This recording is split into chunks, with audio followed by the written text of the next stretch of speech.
So this is our sponsored song for today, and hope you enjoy.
Thank you.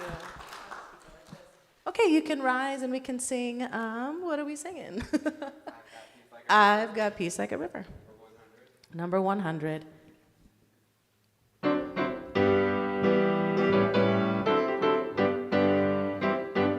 I've got peace like a river, I've got peace like a river, I've got peace like a river in my soul.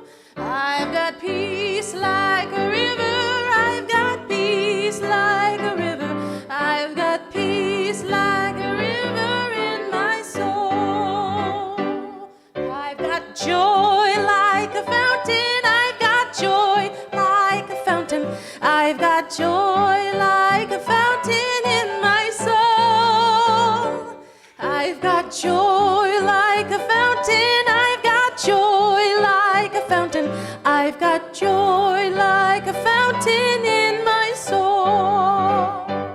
I've got joy like an ocean, I've got love like an ocean, I've got love like an ocean in my soul. I've got love like an ocean, I've got love like an ocean, I've got love like an ocean in my soul. I've got strength like a mountain, I've got strength like a mountain, I've got strength like a mountain in my soul. I've got strength like a mountain, I've got strength like a mountain, I've got strength like a mountain in my soul.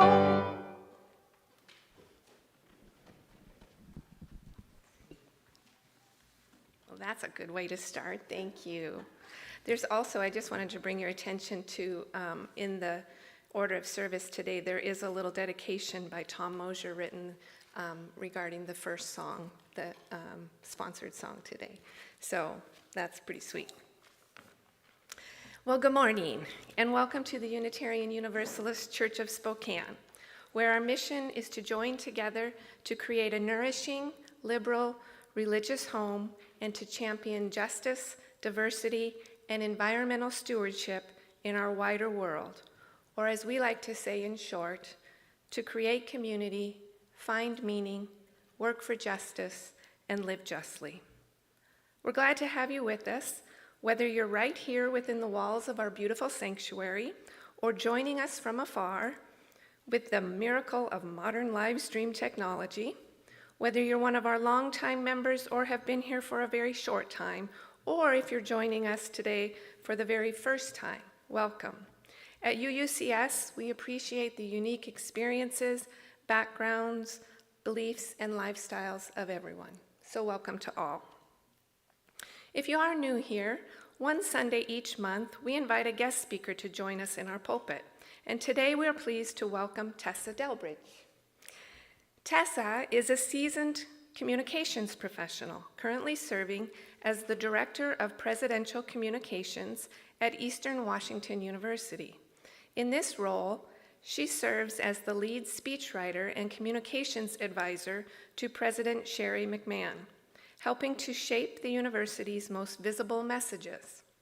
She spent nearly a decade as a high school English teacher before transitioning into public service, where she served as a writer for 2 mayors in the city of Spokane. Over the years, she has ghostwritten hundreds of speeches, written thousands of letters to Spokane citizens, and played a behind-the-scenes role in shaping civic and institutional narratives across our region. Today, she brings her experience and perspective to help us explore the ways communication, rooted in clarity, empathy, and purpose, can shape trust and connection. So please join me in welcoming Tessa Delbridge to our pulpit this morning.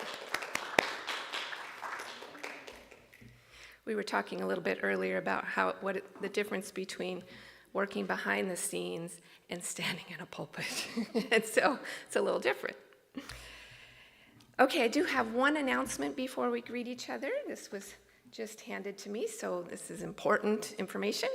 Todd Milne and Jackie Samberg with the percussionist Aaron Mark are going to be at the Emerson Garfield Farmers Market at Emerson Park, playing music, I'm assuming. Yes.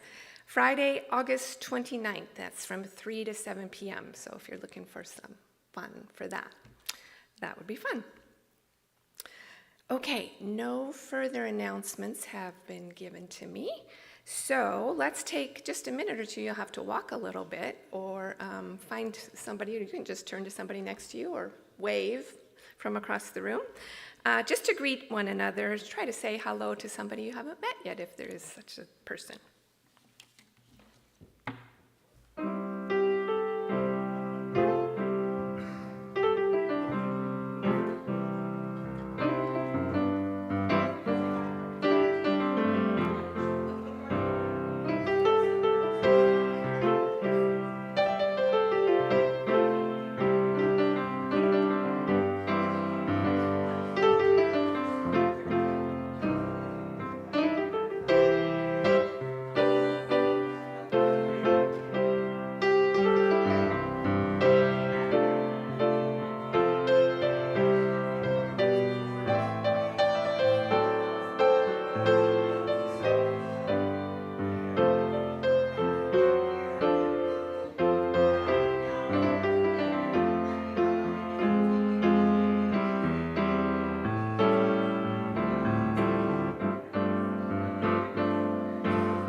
Thank you. We'll have a little more time to greet one another and share our stories during our social hour after the service, which, as always, includes Alan's great coffee and some good conversation. We now turn from our informal greeting of one another to formally begin our service by lighting our chalice, the symbol of our unity and our solidarity, of our openness and inclusion, of our community and individual uniqueness. May this small flame be our offering of warmth to those who are cold and alone, and a light to those in darkness. May it be a flame that ignites justice in our world, and a beacon of hope to those in need. And may it reflect at least a spark of truth wherever truth has been lost, and cast a healthy shadow of doubt where it's been found. Our opening reflection today is from research professor, author, and speaker Brené Brown. As we gather for worship, we're reminded that this work of trust building isn't only for professionals. It's something we each engage in, whether we realize it or not. Every conversation, every promise kept, every moment of listening is a form of public relations for who we are and what we stand for. Brené Brown reminds us that trust isn't built in one grand gesture or flawless statement. It's built in the quiet accumulation of small moments of honesty, vulnerability, and consistency. It's not enough to name our values, we must live them. In our relationships and in our witness to the world, what matters is that our values show up in how we speak, act, and care for others. Brené says, trust is the stacking and layering of small moments and reciprocal vulnerability over time. Trust and vulnerability grow together, and to betray one is to destroy both. Living into our values means we practice them. We walk our talk.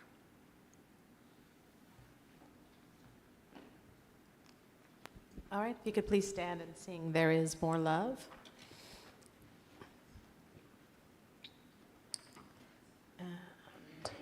One sec, let me get my lyrics too, even though it's up there. Here we go. I like looking at these. Okay.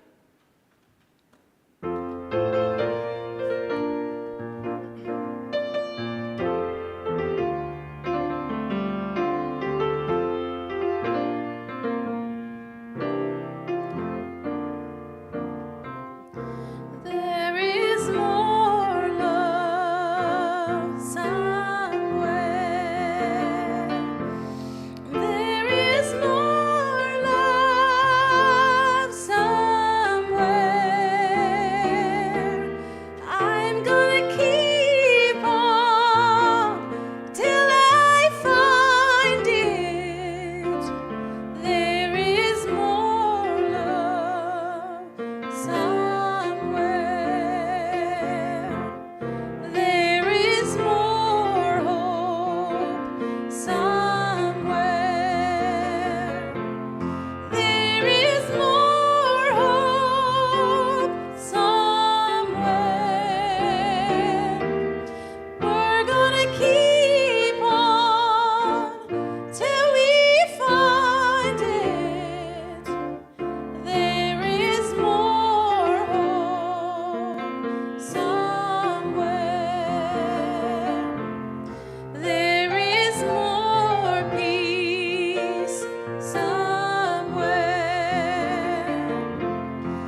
We're now going to kindle our candles of care on behalf of those who are most on our hearts and minds this morning.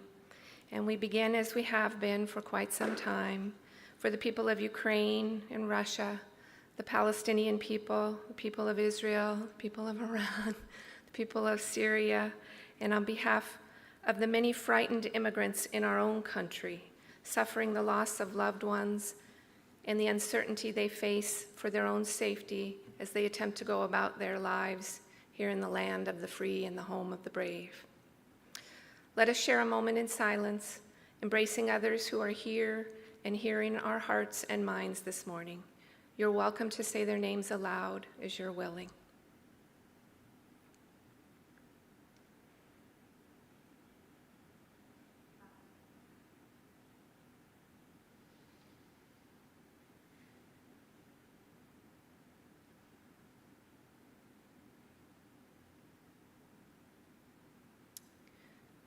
Those named aloud and those embraced in our silence, and all those who are suffering elsewhere in our world at this hour, we hold in our community of compassion. Okay, as this is the third Sunday of the month, we like to take up a special collection each month for an organization that we have an affinity with within our community. Today's special collection is on behalf of the Spokane Immigrants' Rights Coalition. Your donations today will go into their Community Justice Fund to provide emergency aid to immigrants right here, right now in Spokane. Parents taken away from their families need funds to make phone calls for their families. Children need assistance for food. Our neighbors and clients need funds for legal defense against deportation when they are detained. You can help the Spokane Immigrants' Rights Coalition defend our communities by giving to their Community Justice Fund today. If you're here in the sanctuary, you should find an envelope in the order of service. It's not in there? Okay, maybe it will be. We'll put it into the special collection, into those envelopes for you, and we'll maybe try to get some for our second service. If you're joining us via live stream today, you can go to our website and make your donation right there, or at any time, you can mail a check to the church. Be sure to note in the memo section that your contribution is for the special collection. Thank you for your generosity, and we now gratefully give and receive this morning's offering, which helps sustain this community and our mission to the larger world.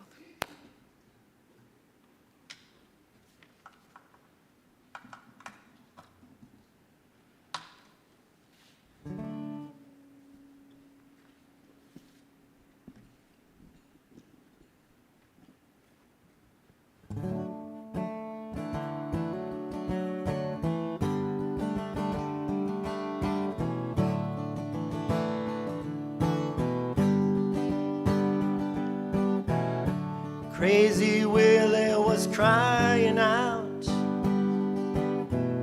the light is blinding my eyes. He's calling out to Charlie to come see someone he just won't recognize. Willie's pointing up the canyon road where the gravestones lay. The words are hard coming out of his mouth, but I knew what he was trying to say.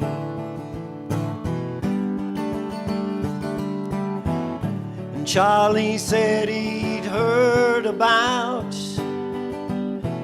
that circuit preacher going round,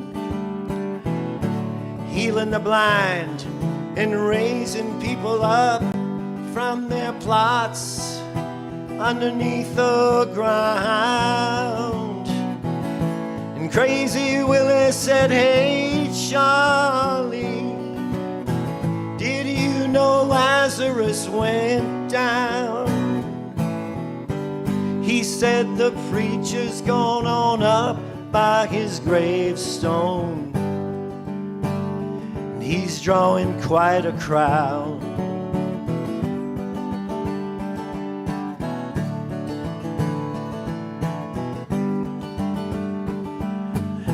Well, Charlie took off up the canyon road. His crazy heart was beating fast.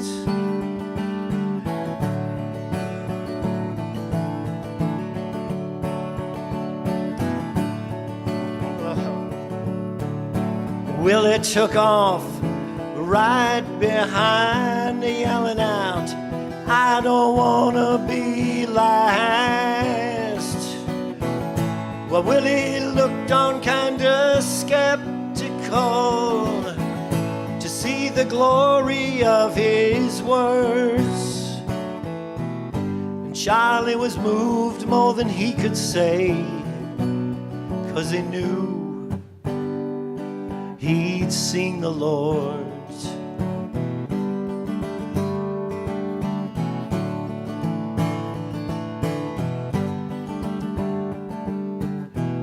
The Son of Man lifted his eyes, and he saw right through the skies. And he called out, Lazarus, come forth, and know that God is alive, and know that God is alive.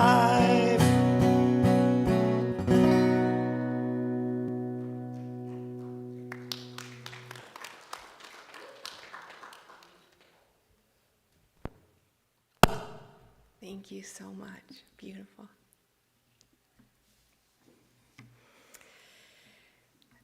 It is Reading Across the Lifespan Day for our Time for All Ages. But before I share my story, I want to ask if anybody did any traveling this summer. Anybody go anywhere? Where'd you go? California. Oregon? Alan? Tri-Cities. Kalispell, great, wonderful. I would like to hear all the stories you want to share. Maybe during coffee hour we can all get together. Sounds amazing. I would like to take a minute, though, to share a little about where I traveled this summer. I didn't pack a suitcase. I didn't stand in airport security. I didn't even fill up the car with gas. I just opened a book. Actually, a lot of books because it's summer, and that is the perfect time to do some traveling. So I'd like to share a little bit about where I went and who I met. This summer, I visited a small coastal town in Maine where I met a woman named Olive Kitteridge. She was a little grumpy, sometimes kind, and always a bit surprising. I walked along the rocky shoreline with her and sat in her kitchen while she brewed tea and told stories about her neighbors. Sometimes I felt a little sorry for her as she shared some of her problems and worries with me. But then again, some of her problems are some of my problems. And that's always great to find a friend to share your problems with. We laughed a lot, and it turns out that I'm going to go back and visit her with Olive Again by Elizabeth Strout, maybe sometime this winter. After Maine, I flew off, yes, actually flew, to the Basquiat War College, a dangerous, dragon-filled ground where only the strongest and the smartest survive. That's where I met Violet Sorrengail, the main character in Fourth Wing. That trip was intense. Fire-breathing dragons, sky battles, secrets, friends and enemies, and sometimes very difficult to tell the two apart. I was really glad to fly home from that adventure. But I wasn't finished.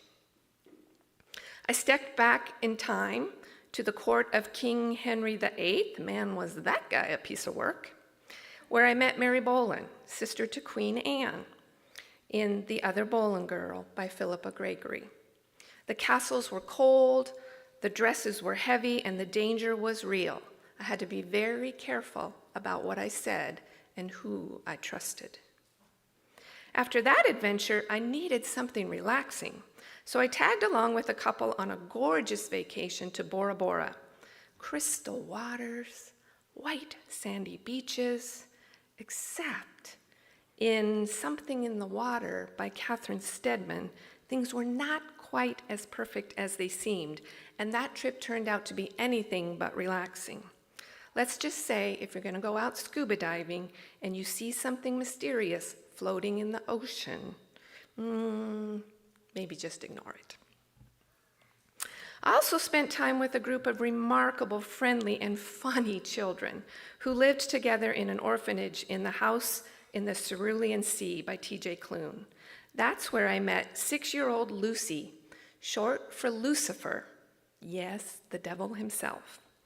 To my surprise, he turned out to be a sweet, mischievous little guy who loved telling jokes and pulling pranks, and who was above all kind, because that's what happens when children are surrounded by love and hope, even in the most unexpected places. Oh, and I helped fix up a cabin tucked deep in the woods of the Cascade Mountains, hammering and sawing and sweeping away years of dust in Cabin by Patrick Hutchison. None of us had the faintest idea how to turn a rundown shack into a cozy little hideaway, but somehow we learned, one bent nail and wobbly board at a time. And by the end, I left with splinters in my hands, the smell of fresh cut wood in my clothes, and memories of good friends, good food, and that satisfying ache of a day's work well done. I went a few other places, and I'm pretty sure I can fit in at least 2 more trips before the end of the summer, and then I'll start planning my fall travels. Books are tickets, they're passports, they're time machines, and best of all, they're free if you have a library card. So the next time somebody asks you, did you go anywhere fun this summer? Or did you meet anyone interesting? Or did you work on anything meaningful? You can say, yes, all of those things.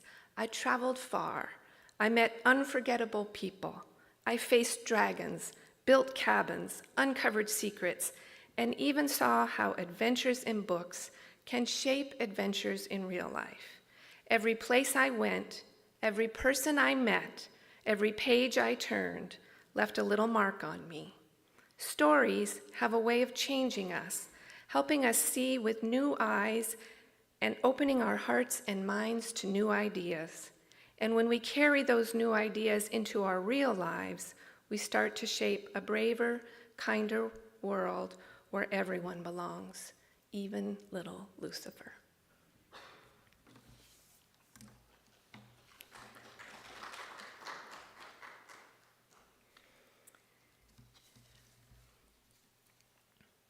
Okay, back to reality. As we move into a time of meditation, you're invited to find a comfortable, receptive position. Close your eyes if you wish. Take a few deeper breaths and reflect on this poem called Living for Yourself by Polly Castor. The rain doesn't fall to nourish itself. A river doesn't drink its own water. Plants don't perceive any of the beauty they exude. Flowers cannot smell the fragrance they release. A fruit tree never eats its own produce. The sun doesn't shine in order to make itself warm or to help itself grow. No food ever tastes its own flavor. All of nature lives to give. Do you?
How many roads must a man walk down before you call him a man? How many seas must a white dove sail before she sleeps in the sand? How many times must the cannonballs fly for they're forever banned? The answer, my friend, is a blowing in the wind. The answer is a blowing in the wind.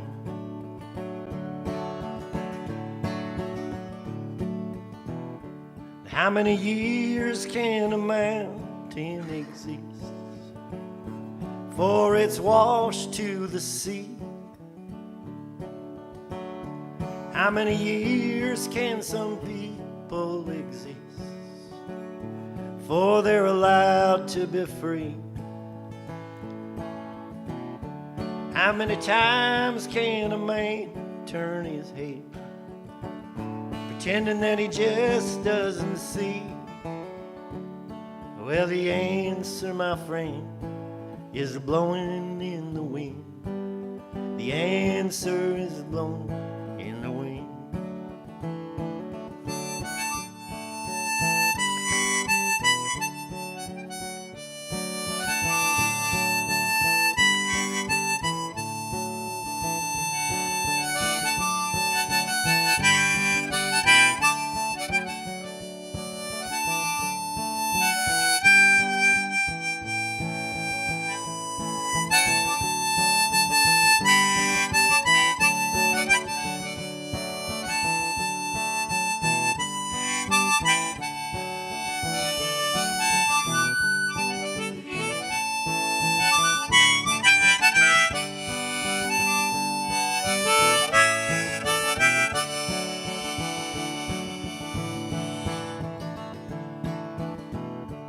How many times can a man look up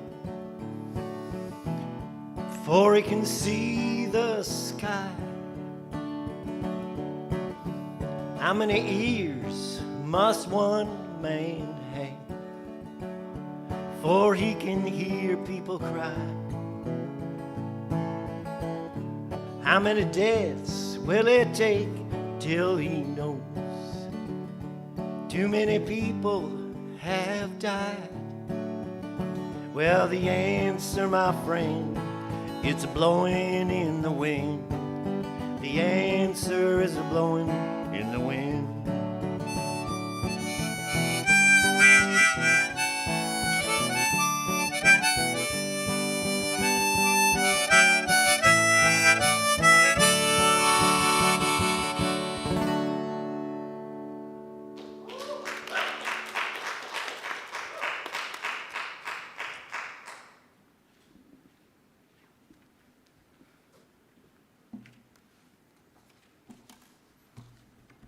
That is probably my favorite song, so that was beautiful. Good morning. I really appreciate the opportunity to be here. This is definitely very new for me. I'm kind of coming out from behind the curtain. I'm normally the one that is sitting away, but so kind of nervous. But it is fun to talk about something that has shaped my career and my life now, which is public relations and speechwriting. Both are about the same idea, and that's that the words we choose and the stories we tell about ourselves and each other can build trust, they can strengthen our relationships, and even shape our communities. So, like Lynn was saying, I've spent most of my second career now ghostwriting behind the scenes. It's surprisingly a role I've come to love because I get to help our community leaders find the right words at the right time.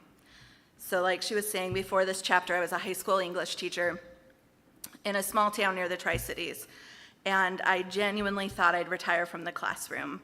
I wanted to be a teacher since I was in the 3rd grade, and I absolutely loved it. But life shifted dramatically. My husband passed away in 2015, and he was also a high school English teacher. And I stayed one more year, but realized that the place that I had once felt most at home no longer fit. So that's when I stepped away from the front of the classroom and into the quieter work of shaping language behind the scenes. And to my surprise, I found purpose in my cubicle rather than the classroom. I discovered I could still teach and make a difference in people's lives, just in a different way, and that's as the voice behind the voice. So going from teacher to ghostwriter, I feel has given me a unique perspective on the power of language in leadership. As a teacher, I know that the most effective messages to reach people aren't always the loudest or the flashiest, but they're the ones that are rooted in listening, in empathy, and intention. So today I'm going to pull back the curtain and talk about what it means to write for others, why that work matters, and how the words we choose can either deepen connection or erode public trust. So to begin, who is public relations? Yes, we are writers, but we are also strategists, we're media navigators, and unfortunately, most often, we are crisis managers. So my specialty is executive communications, which means I write for a single executive under the umbrella of a larger public relations team. So I spend my day only writing for one person. But ultimately, all public relations people have a passion for storytelling. So at its core, public relations, or PR, which is what we say, and that's probably what I'll use, is an art, but it's more importantly a science of building relationships through very strategic communication. It involves understanding an audience, crafting specific messages that will resonate with them, and managing the reputation of a person or an organization. So to be clear, PR is different than advertising and marketing. So marketing is paid media, so you're paying to have your commercial or your billboard, or you're paying for the story in the paper. In PR, you are earning media placement, and that can be good or bad when you're earning the front page of the newspaper. You always hope that it's good. So together, paid and earned media create an overall strategy, but they are distinctly different. So PR today is just that earned signed. So if you imagine a big metal bucket, that bucket represents reputation for people. So every positive thing you do, every story or narrative that gets to the public and makes you look good, each one of those adds a drop in the bucket. And so over time, you're hoping that a strong, trustworthy reputation is built. And we do that in certain ways. We use strategic tactics to do that. One way we do is write articles to publish on websites or posts on social media, but we can only use the channels that we own. So we don't know who follows our media.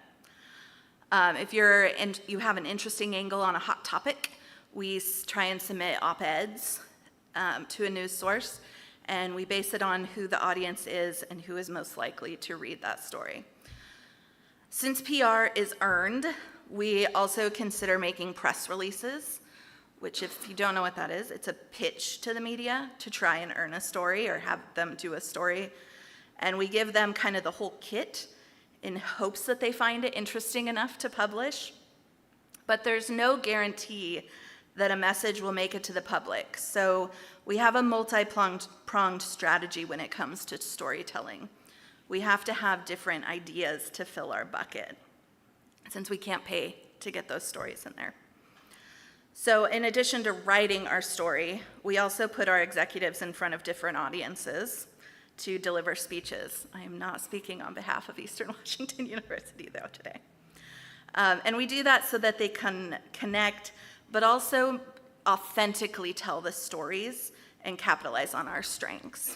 So it's through different numbers of people, through different ages, different topics, but it's all about telling who we are as a university in this case. So we always do the best we can, but in PR, one message gets remembered and one gets lost. If it's a hot news day, you're probably going to get lost. So day in and day out, we work to fill our bucket, our reputational bucket. But like I said, we're crisis navigators. So crises will inevitably happen, Something or someone is going to come along and poke a hole in our bucket, and suddenly we're leaking all this goodwill that we've carefully built up. So the only thing that's going to avoid disaster is how full that bucket was before the hole appeared. So good PR professionals, try as we might, can't always stop the leak from happening, but we can ensure that the bucket doesn't run dry before the hole can be patched. So we always hope that our bucket is super filled and the hole happens down here and we can leak a little bit, but still maintain our reputation. When I was kind of looking for quotes to put this into words, Warren Buffett, the billionaire investor, wrote, "It takes 20 years to build a reputation and 5 minutes to ruin it." And that is very true, and it is why PR people never shut off our phones. I do not have my work phone with me, and it is making me nervous because I have yet to be involved in a crisis that happens between 8 and 5, Monday through Friday. It is most always on the weekend or at 4 in the morning.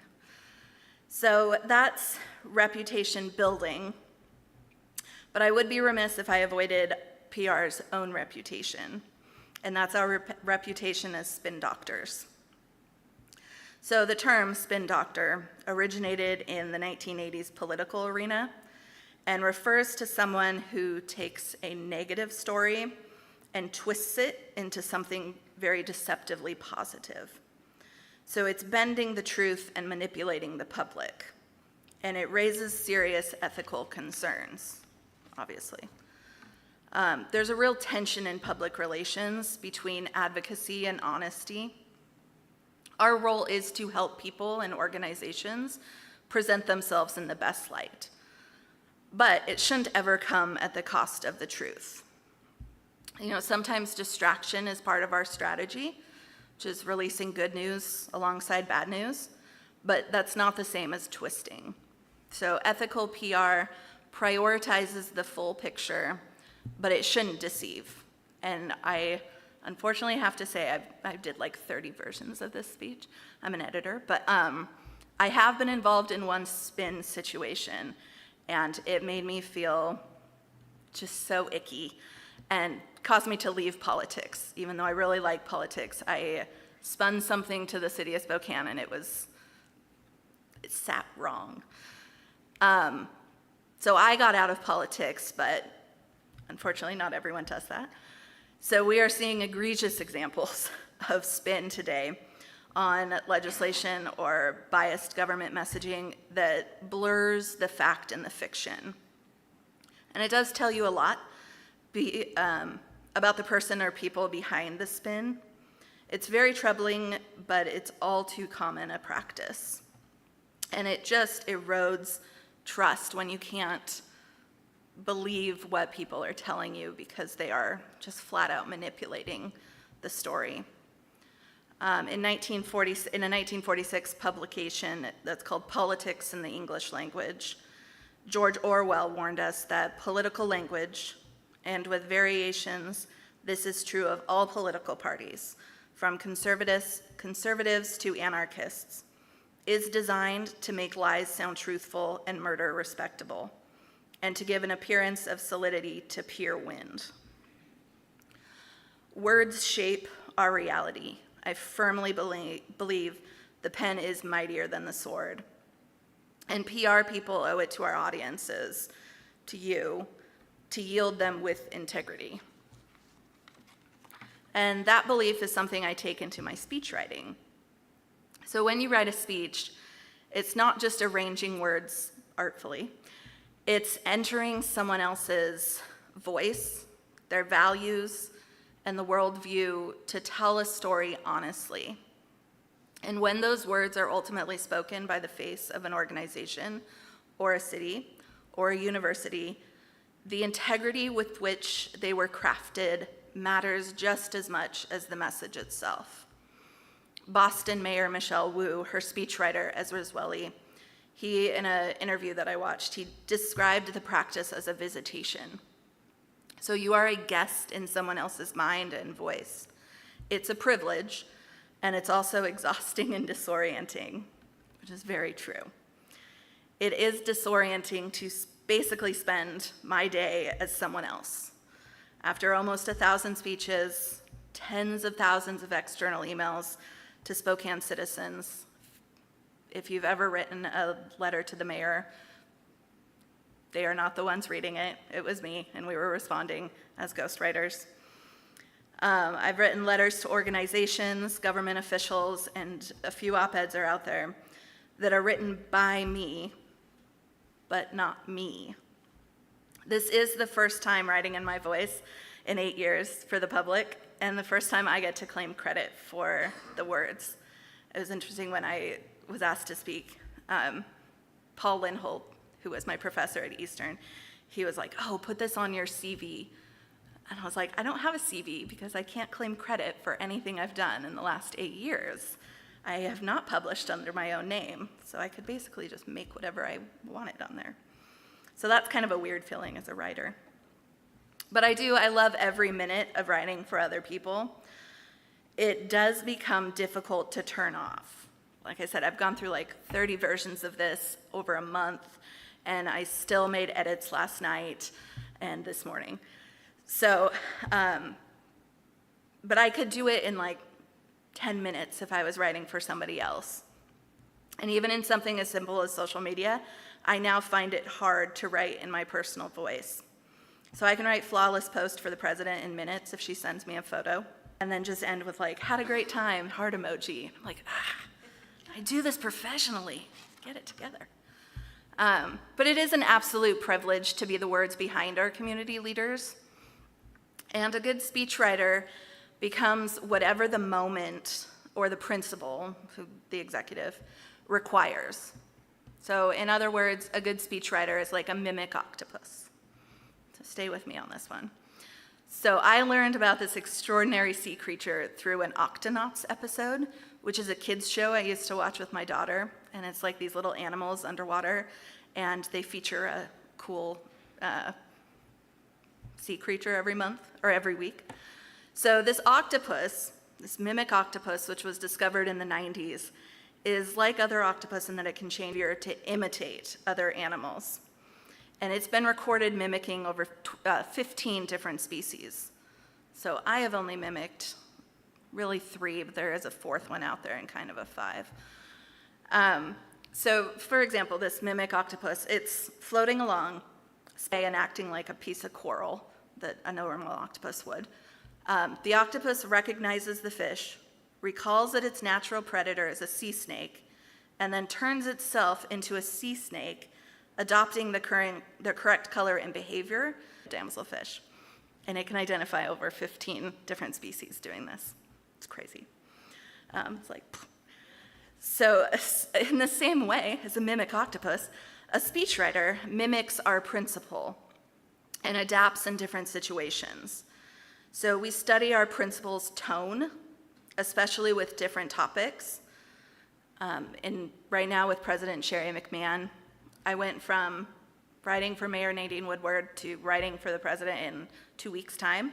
So I had to like be around her a little bit before I could adopt her. She has a doctorate and I don't. In social ecology, I had to look it up, what it was health sciences. But I was watching her in one meeting, and I take notes on like what words she uses and the tone, and she was talking about student equity in a meeting with faculty, and I had never seen her like get so aggressive about student equity, about students of color graduating at the same rate as white peers. And she like smacked the table in front of her and leaned forward and raised her voice talking about equity. And I was like, ooh, okay, there's a topic that I need. That's a tone that I know when I can put it in speeches, she's gonna get very aggressive about it. And it's gonna kind of capture an audience in a different way than she talks about anything else. So we study also their cadence. And I got very spoiled writing for Mayor Nadine Woodward because her cadence was a beautiful, just journalist cadence. Mayor Condon was not that same way. He speaks in his actual speech, he doesn't like complete sentences. So his cadence was really hard to get in a speech. As a speechwriter, we study their personal and professional values. We do research in their personal life, what they value. And then we dive into their personal history a bit, just a bit, to craft words that will sound authentic coming from them. So speechwriting does require you to put yourself aside completely. The goal is not to sound brilliant yourself, but to make the speaker brilliant in that moment. So I learned this the hard way on one of the first speeches that I wrote for Mayor Condon. Actually, the very first speech I wrote for him. I was not hired as his speechwriter. I kind of tumbled into it. So he had gotten a speech about Veterans Day that he didn't really like. And so he asked me, give it a whirl. So I did. I gave it a whirl. And I wrote a speech that, to this day, I feel like is very good. But it was from me. And so I tuned in the next day to this. It was being broadcast live. And I was like, oh, my first speech, like, this is so exciting. And it started, and not even a single word was used. And it was heartbreaking. I cried. I was like, I let him down. But what I come to realize is Mayor Condon was a veteran. I was not. Veteran family, I do not have that. And so I was writing for me. I wasn't writing for him. And so I unfortunately learned it by having crushing defeat the first time out. But I kind of realized what I was supposed to do, and that was to write as someone else. And to this day, he still calls me up and asks me to write his speeches if he's speaking to veterans. So I feel like I redeemed myself there. But I do have a good example, so I got better. One of my favorite speeches was still for Mayor Condon. And it was when the pavilion was reopened in Spokane, and it was kind of one of the last speeches I wrote for him. And he keeps in his office, or kept in his office, this book called Fair in the Falls. And it is a 600-page account, deep account of the entire World's Fair and getting the pavilions in Spokane. And it's actually written by a professor that still teaches at Eastern. But he knows that book inside and out. I was like, oof, I wasn't born in 74. I have no idea. So I poured myself into the research, the history, the symbolism, its connection to Spokane River, sustainability, and I embodied what he knew. I got to the point where I could speak like him. And then, so when I gave him that speech, when he gave it, he was deeply passionate, it resonated, it sounded authentic because of the work I had done in the background. And it resonated, I was there, and I was like, yes, you could feel it. So there's real power in combining both well-crafted speeches with well-delivered speeches. And in that moment, a speech can be a movement. If you think of the greatest speeches we have, I Have a Dream. We all know it. We can probably all say most of it. Ask not what your country can do for you, but what you can do for your country. That still is powerful. For me, it was President Obama when he gave his Yes, We Can speech. It was after the primaries. And that speech I was rewatching, I was like, oh, still gives me chills to this day. So when put together and delivered well, they shape movements, they shape mindsets. And at the same time, words can have the opposite effect. They can shake our foundation, set off destruction, and just erode something that we should believe in. And when you have a person, you want to believe them, and then they've just manipulated you with words. So our job as speechwriters is to listen deeply first, write honestly and with integrity, and help our leaders rise to the moment. Because when in times of need, words matter. And it's how we use them that matters most. And I will add here that this is why AI will never replace good speechwriters. It cannot capture our emotional depth, the nuances necessary to connect with people and with audiences, or the authenticity that comes out, which are qualities central to trusted, human-centered connection. And then I wrote that and put it into ChatGPT and was like, do you agree with me? And it did. So I was like, yes. So it also knows it's not going to replace me. So when done well, public relations, or PR, and speechwriting foster trust in our communities. Strong PR bridges differences, it can close distances and soften disagreements. At its best, PR serves others. It invites people into a mutual understanding through storytelling. But when it fails, the impact can be lasting. There's a plethora of examples I could point to. Awkward responses to public issues, apologies that just completely miss the mark. I've attended classes on how to write an apology. It's really hard, but they often miss the mark. And the pattern is familiar when you have that, and it's a breakdown in listening. It's not always from bad intent. Sometimes it is, but not always. But it's often from arrogance, from haste, or from complete disconnection with what you're trying to achieve. Words that are shaped in a vacuum in a boardroom rather than listening and understanding the moment. And statements get so sanitized they mean nothing. We call them nothing burgers at Eastern. But I remember it took us, when affirmative action was struck down by the Supreme Court, despite the fact that it made no difference in Washington, it took us 6 hours to come up with a tweet. It was like 26 words. It took us 6 hours to do it. That is not hyperbole. I was like, okay, this is where we're at. This is higher education. So the best PR happens when we truly know our audience, understands the moment, and we choose our words with care. When communication reflects a genuine grasp of the people it's meant to serve. And that is why I like to work in public service positions and communities rather than like on the federal level. I could never go back to that.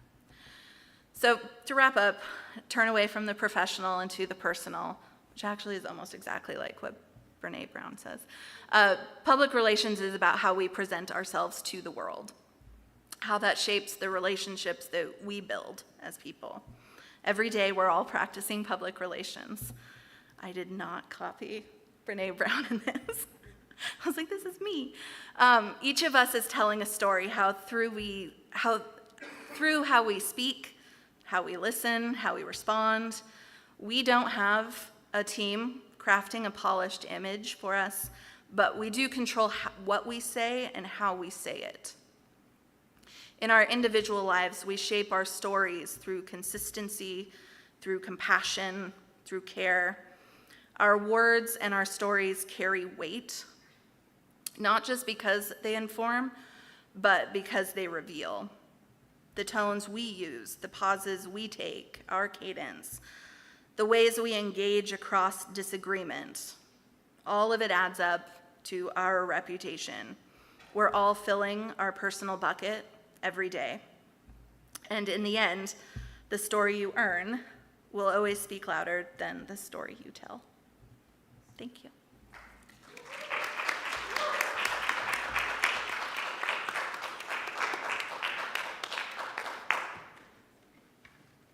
Thank you so much. That was so good. Fascinating.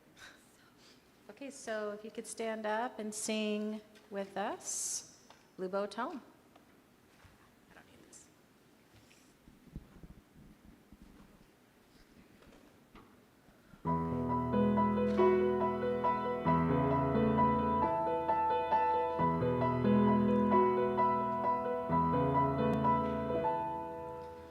Low below me, I feel no motion, standing on these mountains plain.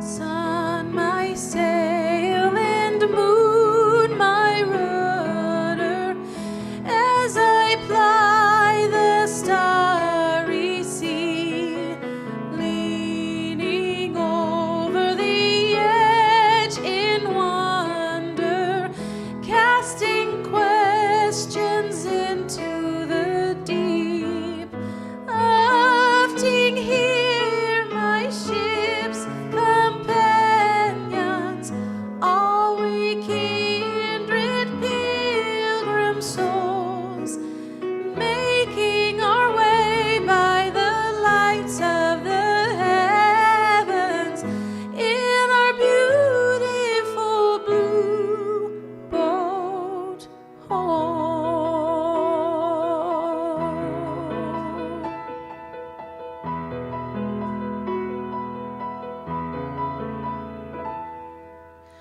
I give thanks to the waves upholding me, hail the great winds urging me on, leaning over the edge in wonder, sing the sky my sailor's song. I was born upon the fathoms, never harbor or port have I known. The wide universe is the ocean I travel, and the earth is my blue boat